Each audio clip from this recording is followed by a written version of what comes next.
Hello everyone, welcome back to my channel. I hope you all are doing well and you are also preparing pretty well for your CSIR examination. So this is the next session in which I have compiled another questions which can be asked in your upcoming exam. So do watch it and include these pointers in your notes because all these pointers are very important to increase your score in CSIR. And also you can take screenshot. If you like my efforts, you can hit the like button and do subscribe my channel for more such videos. So the first question which can be asked in your C section is which is related to the protein properties used during the protein purification. Like on the basis of protein properties, which kind of purification technique is utilized?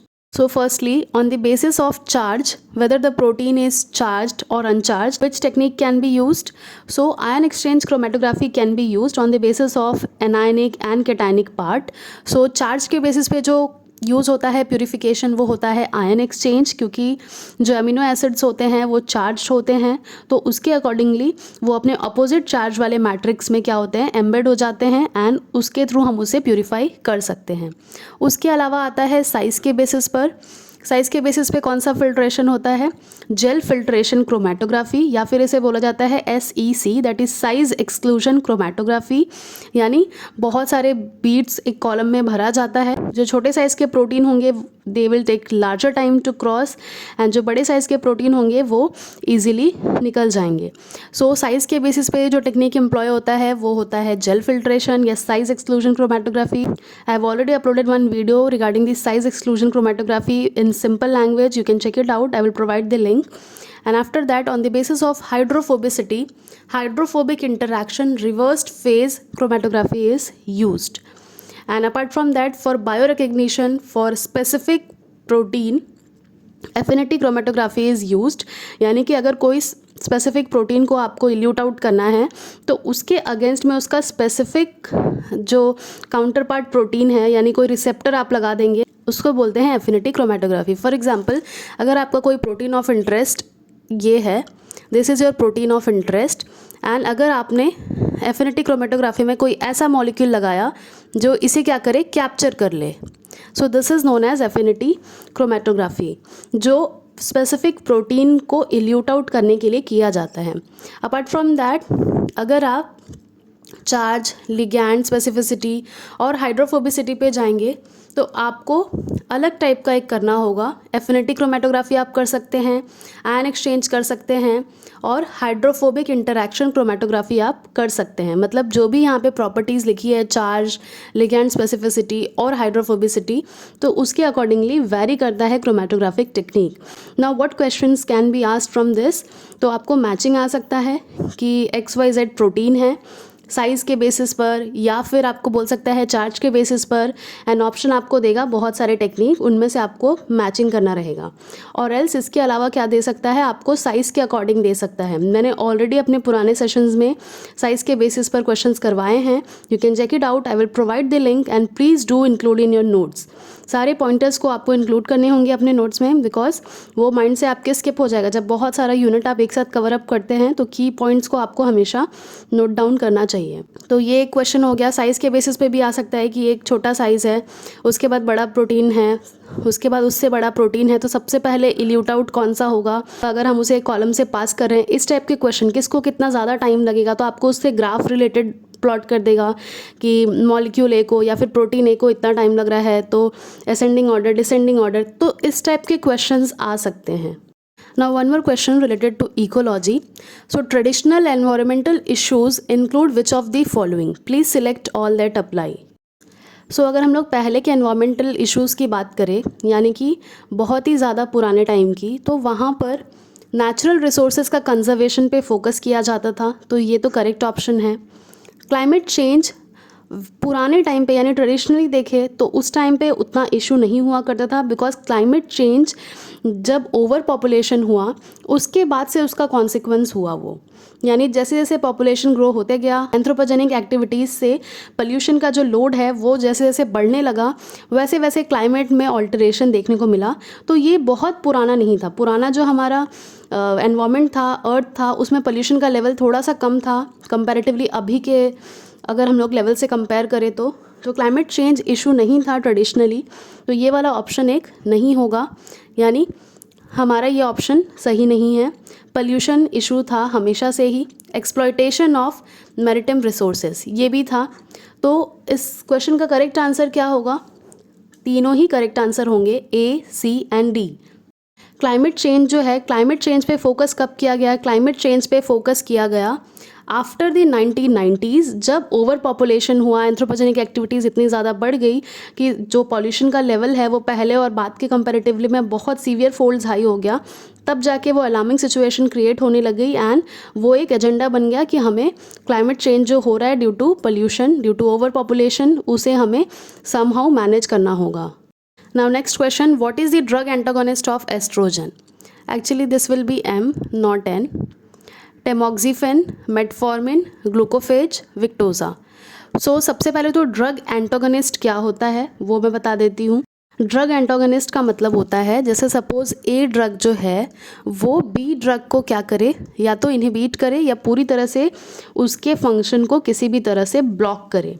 तो a substance that stops the action of another substance. अब यहाँ पे substance क्या हो रहा है? Drug के respect में बात हो रही है, तो a drug that stops the action of or the effect of another drug is known as drug antagonist. तो यहाँ पे स्पेसिफिकली पूछा गया है कि एस्ट्रोजन का ड्रग एंटागोनिस्ट कौन सा है? टेमोक्सिफेन है, मेटफॉर्मिन है, ग्लूकोफेज है या विक्टोजा है? Right answer for this question is टेमोक्सिफेन। यानी टेमोक्सिफेन क्या है? एंटागोनिस्ट है एस्ट्रोजन का। An estrogen antagonist is defined as a compound that produces only estrogen antagonist effects in various tissues. It is used in the treatment of breast cancer, particularly in women who have progressed after tamoxifen therapy. चलिए इस concept को detail में देखते हैं। यानी कि ऐसा drug जो क्या कर रहा है, जो इफ़ेक्ट है किसका, स्टिमुलेटिंग इफेक्ट ऑफ एस्ट्रोजन को ट्यूमर सेल पे जब होता है ब्रेस्ट कैंसर, उसमें उस चीज़ को ब्लॉक करता है ये ड्रग। यानी कि एस्ट्रोजन के रिसेप्टर का ये एंटागोनिस्ट है। एस्ट्रोजन बाइंड नहीं हो पाता है वहाँ पे एंड एज अ रिजल्ट जो ट्यूमर का फॉर्मेशन है, प्रोलिफरेशन है, वो समहाउ इनहिबिट होता है। तो अगर हम लोग बात करें एंटी एस्ट्रोजन ड्रग्स की, तो बहुत सारे एंटी एस्ट्रोजन ड्रग्स हैं जो कि एस्ट्रोजन रिसेप्टर्स से बाइंड करते हैं। मल्टीपल एंटी एस्ट्रोजन ड्रग्स हमारे पास में अवेलेबल है जो कि क्या करते हैं, वो जो एंडोजिनस एस्ट्रोजन के रिसेप्टर्स हैं उनसे बाइंड होते हैं एंड डायरेक्टली क्या करते हैं, उसे इनहिबिट करते हैं और भी ग्रोथ फैक्टर्स को इनहिबिट करते हैं, ताकि जो एस्ट्रोजेनिक एक्शन स्टिमुलेट होकर आता है जो कि ट्यूमर प्रोलिफरेशन के लिए रिस्पॉन्सिबल है, वो क्या हो, वो इनहिबिट हो। जैसे कि कौन कौन से ड्रग हैं यहाँ पे मैंने हाईलाइट किया है, टेमोक्सिफेन, ड्रोलोक्सिफेन, टोरिमफीन, आइडोक्सीफीन, ट्रायोक्सीफीन, रेलॉक्सीफीन, यानी जितने भी यहाँ पे मैंने लिखा है ऑल दीज आर। इसके अलावा भी यहाँ पे है triphenyl ethylene derivatives are estrogen antagonist. तो ये डायरेक्टली किस पे काम करते हैं, ये काम करते हैं एस्ट्रोजन रिसेप्टर पे बाइंड करके, यानी ये एंटागोनिस्ट है एस्ट्रोजन के। अब इसमें से out of all these mention drugs, tamoxifen has been the classic oestrogen receptor antagonist for more than 30 years. ये first line of hormonal treatment होता है both pre and post menopausal women में जिनको ब्रेस्ट कार्सिनोमा होता है। सो इस question से भी आपको मल्टीपल नॉलेज मिला, बहुत सारे की पॉइंट्स मिले कि कौन सा थेरेपी यूज़ किया जाता है ब्रेस्ट कैंसर के लिए, कौन से ड्रग्स हैं। एक के अलावा भी हमने मल्टीपल ड्रग्स देखे जो कि एस्ट्रोजन के एंटागोनिस्ट हैं। Mode of action of steroid hormones involve stimulation of DNA replication, mRNA transcription, inhibition of protein synthesis और सेकेंडरी मैसेंजर। सो जो स्टीरॉयड हार्मोन्स होते हैं they act through stimulation of mRNA transcription and activation of certain kind of genes. So the correct answer for this question is option B, that is the stimulation of mRNA transcription. सा detail देख लेते हैं। Steroid hormones पे बहुत questions आते हैं signalling से। So steroid hormones and the nuclear receptor super family. So all the signalling molecule act by binding to a receptor. हमें इतना पता है कि हर मॉलिक्यूल एक रिसेप्टर से बाइंड होता है देन अपना इफेक्ट प्रोड्यूस करता है। तो अगर हम वैसे ही देखें कि कुछ रिसेप्टर जो हैं वो सेल के सरफेस पे ही अवेलेबल होते हैं और कुछ जो होते हैं रिसेप्टर वो सेल के इंटरनल में प्रेजेंट होते हैं। उन रिसेप्टर्स को हम बोलते हैं इंट्रासेल्युलर रिसेप्टर्स। तो जो इंट्रासेल्युलर रिसेप्टर्स हैं they are located in the cytosol और इन द न्यूक्लियस। यानी वो साइटोसोल में भी हो सकते हैं और they can also be present in the nucleus. तो अब अगर हम बात करें स्टीरॉयड हार्मोन्स की, तो steroid hormones are the classic example of intracellular receptors. तो पहला की पॉइंट आपको क्या लिखना है कि स्टेरॉइड हॉर्मोन्स जो होते हैं दे हैव इंट्रासेल्युलर रिसेप्टर, यानी वो कभी भी सेल सरफेस रिसेप्टर से बाइंड नहीं करेंगे। अब इसका एग्जाम्पल कौन कौन सा है स्टेरॉइड हार्मोन का, यहाँ पे मैंने मेंशन करा है, thyroid hormone, vitamin D3 and retinoic acid vitamin A जो कि है। तो ये तीनों का एग्जाम्पल किसके हैं, स्टेरॉइड हार्मोन्स के, यानी इसके रिसेप्टर्स क्या होंगे, इंट्रासेल्युलर होंगे। So the steroid hormone including testosterone, estrogen, progesterone and corticosteroid are all synthesized from cholesterol. Testosterone, estrogen, progesterone are the sex steroids which are produced by the gonads, and corticosteroid क्या है, including glucocorticoid are produced by the adrenal gland. अब ये they act on variety of cells to stimulate production of glucose. So अगर हम लोग बात करें intracellular receptor की, they respond to small hydrophobic signaling molecule and are able to diffuse across the plasma membrane. तो ये की पॉइंट से और भी कुछ क्वेश्चन सॉल्व करते हैं। How do steroid hormone produce their effect in cells? By activating key enzymes in metabolic pathway, the binding to intracellular receptor, by promoting the degradation of specific mRNA, by activating translation of certain mRNAs. So just now we have read that the steroid hormones produce their effect by binding to intracellular receptors and promoting the transcription of specific gene. अभी हमने question किया था कि steroid hormones कैसे काम करते हैं, transcription of specific jeans को एक्टिवेट करते हैं। तो वो कब होगा, जब वो इंट्रासेल्युलर रिसेप्टर से बाइंड होंगे। So the right answer for this question is option B. One more question, steroid regulatory protein mediate the act by binding at zinc finger motif, leucine zipper motif, helix turn helix motif, histone helix motif. So जो steroid regulatory protein होते हैं they mediate the action by binding at specifically the zinc finger motif, यानी कि steroid regulatory protein जो होते हैं वो किससे बाइंड होते हैं, zinc finger motif से। वन मोर क्वेश्चन जो कि आपको पूछ सकता है बी सेक्शन में, काफ़ी इजी क्वेश्चन है। With scientist in the recapitulation theory stated the ontogeny recapitulates phylogeny? So Ernest Haeckel, Louis Pasteur, Charles Darwin और Miller? It was the Ernest Haeckel who gave this ontogeny recapitulates phylogeny. And what does this phrase means? So according to this phrase, the life history repeats evolutionary history. यानी कि organism अपने development के time पे अपना जो ancestral history है उसे repeat करता है वाइल इट्स डेवलपमेंट. तो ये जो फ्रेज है वो दिया था अर्नेस्ट हैकेल ने.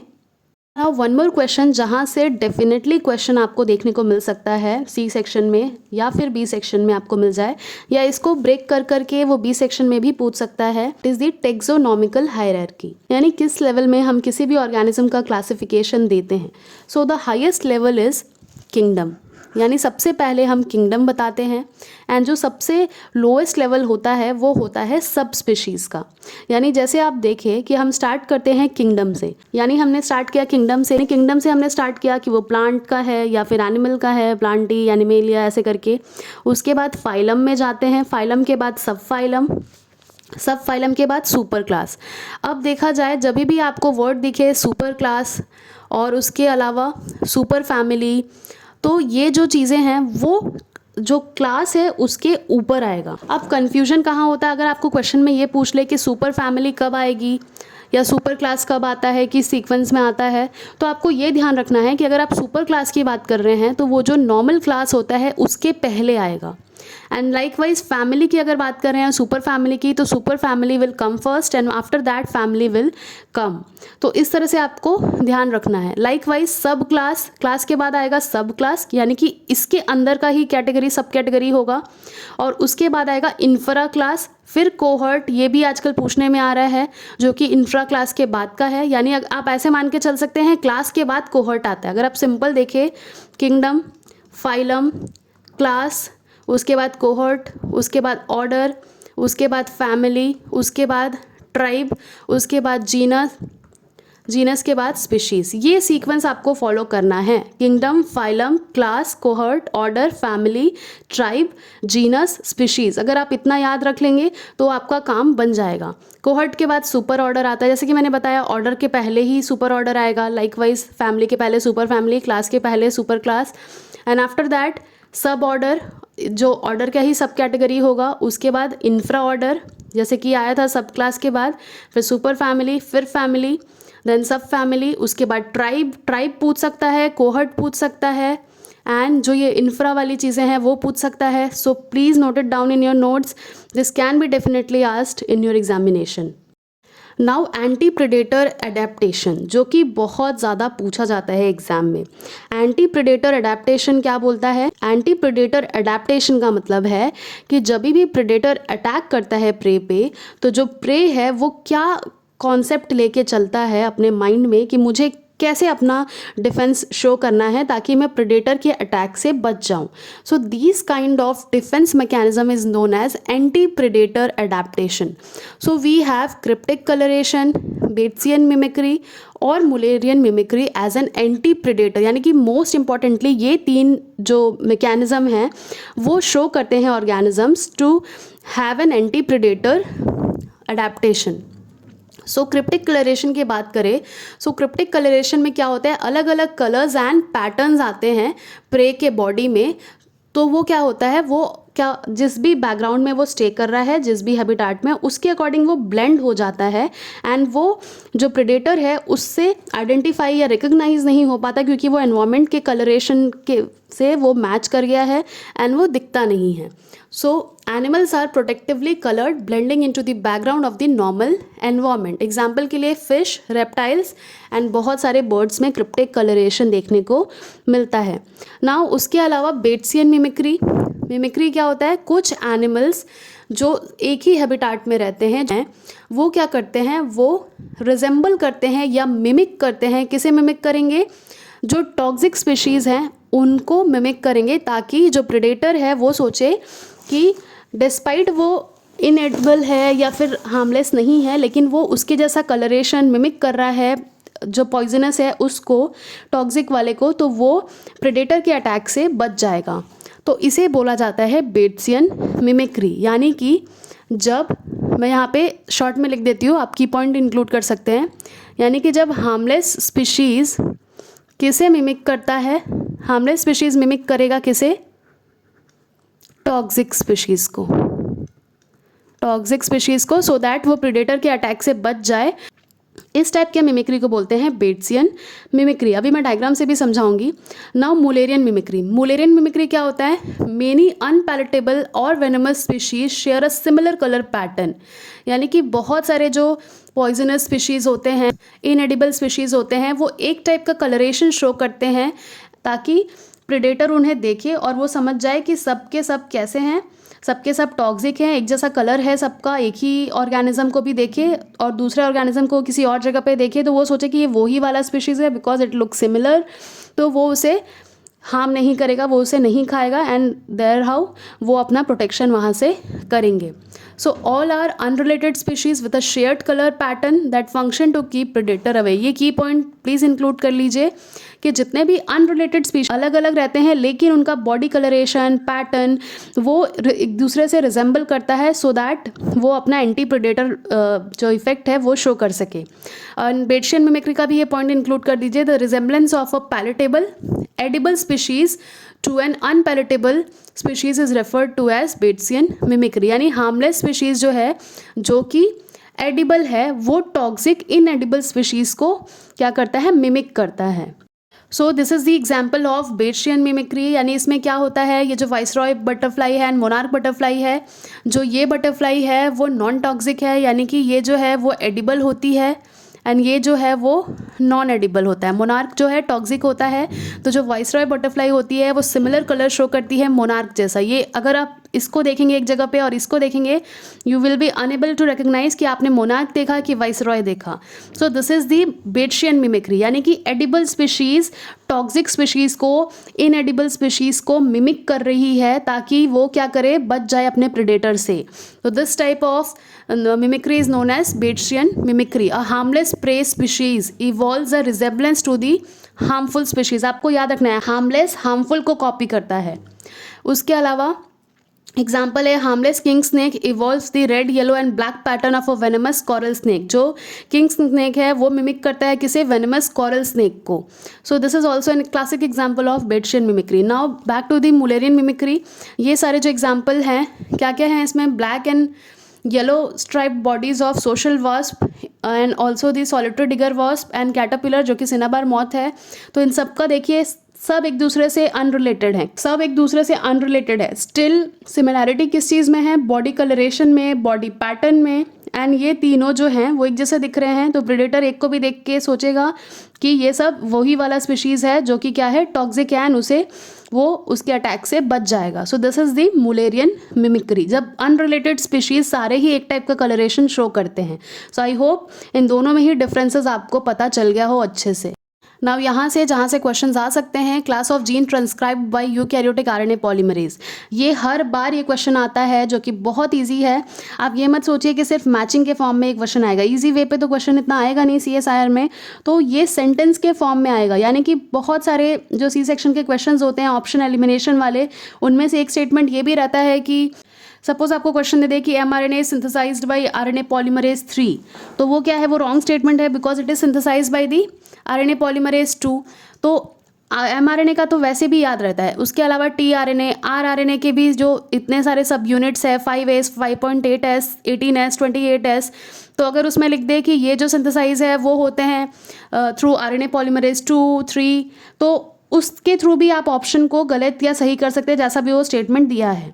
तो इस टाइप के क्वेश्चंस बिल्कुल भी मिस मत कीजिए, जो सॉलिड हैं, जो फैक्चुअल्स हैं, जो आप बहुत शुरू से पढ़ते आ रहे हैं, यानी कि आप बैचलर्स से ही ये चीज़ पढ़ते आ रहे हैं कि कौन सा RNA क्या चीज़ बनाता है, तो ये जो है वो इंक्लूड कीजिए। एंड अगर ये सेंटेंस फॉर्म में दे, मैचिंग फॉर्म में दे, B सेक्शन में कुछ पूछे, तो भी आपको ये क्वेश्चन बनना चाहिए। यानी कौन सा RNA क्या सिंथेसाइज करता है? mRNA सिंथेसाइज होता है RNA पॉलीमरेज 2 से, tRNA होता है 3 से, rRNA के 3 सब यूनिट जो कि है 5.8S, 18S, 28S, ये सिंथेसाइज होता है RNA पॉलीमरेज 1 से।